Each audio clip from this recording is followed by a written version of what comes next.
All right, so I'm doing this video today to maybe try to help somebody who is in my boat. I've seen a lot of videos out there where you have hot water, but it's running out maybe a little quicker than it used to or whatever. And normally what you're told is, I was kind of surprised that it never gets to this point, but normally it'd say, hey, check your heating elements and check your thermostats. I won't go into much on that because there's plenty of videos out there, but in general you can kind of see these panels right here. That's the panel to access your upper element and thermostats, the thermostat, and then down here kind of same thing. I've got the plate off and you can kind of see the lower circular part down here. That's your element going into the tank, and that's the thermostat stuff. I'll skip all the powers off and all that because it is, you can see I got a hose hooked up. What I'm doing is draining the tank. I try to do this yearly, so it's springtime, I'm draining the tank, but ultimately I'm not getting hot water as long as I think I should. Tested the elements, tested the thermostats, everything's working the way it should. So again, go to another video, just look it up on YouTube if you're wondering how to do that, because there's plenty of them out there. Anyways, one thing I'm surprised that I see that the next maybe main culprit would be the dip tube that goes into the tank, and I don't really see anything, and I would think that that would be the next logical thing that would always be included. But basically you've got your cold water. You can see the copper pipes coming in here, cold water going into your tank.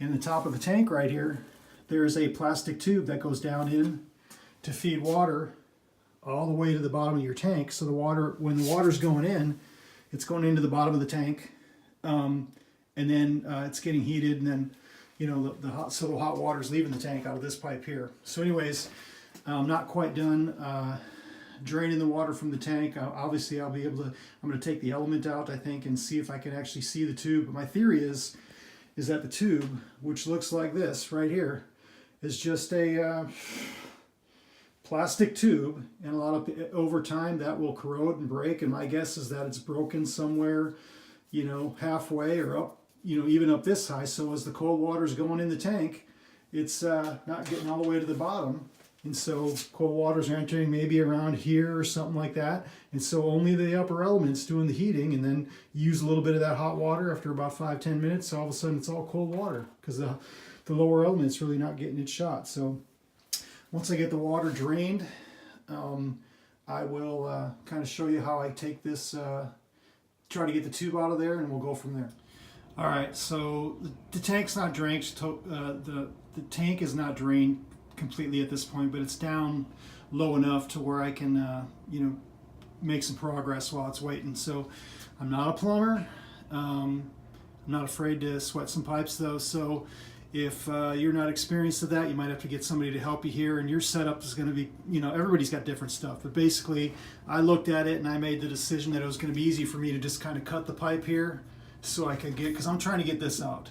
And versus trying, it was pretty rigid, versus trying to maybe, take this joint out and push things and everything. It was easier for me just to have already done. I already cut it, just had one of these pipe tools here, cut it. And so now I'm going to take a pipe wrench to this right here and get this out. And once I take this off, it threads right in the top. You can see right there. Should be able to pull that tube out of there, crossing my fingers. I've heard it can kind of be corroded and stuff like that, and gotta be careful because you don't want too much dropping in the tank there. But that will be the next step. I'm going to get the wrench on there and I'll come back. Okay, quick update. It's been about an hour and a half to get this damn fitting out of here, to get this out. I ended up, you can see I had to, I took the rest of the copper pipe that was going up because this bad boy was just freaking stuck in this hole. I could not get it out. Had to drive to Lowe's and get a bigger pipe wrench. You can see how bad that thing is mangled. I was getting desperate. There online, there's a couple of ideas as far as trying to drill a hole. Anyways, you gotta have a big pipe. You can see there was some other stuff that I had to disconnect so I could get a bigger wrench in there. But you got to be patient, and you just got to get after it. But that's the next step, is you got to get this fitting out of there, and then you can kind of see how that's kind of corroded. And I'm going to pull it out of there and show you in a little bit what it looks like. All right, so my theory was blown slightly. I got this bad boy out of here, and it's full full on long, but upon further inspection, look at this, the thing was cracked almost all the way to the top. So the theory, in a way, was right, that the dip tube was not dipping deep enough any further. So, but that's the problem. If you don't have the water going all the way into the tank at the bottom, it's not going to be a whole full tank of hot water. So that's where we're at. Pretty simple here. I got a new tube right here, new fresh one, and this thing is going to go down in the top of here, right here, and I'm going to tighten everything back up. You don't need to see how I do that because yours will be different, but you'll deconstruct yours to get this thing out of there, and then you'll put it back together some way when you get your new tube in there. But if you're not getting long enough hot water and your elements and your thermostats are working, check the dip tube, my friends. Hope this helps.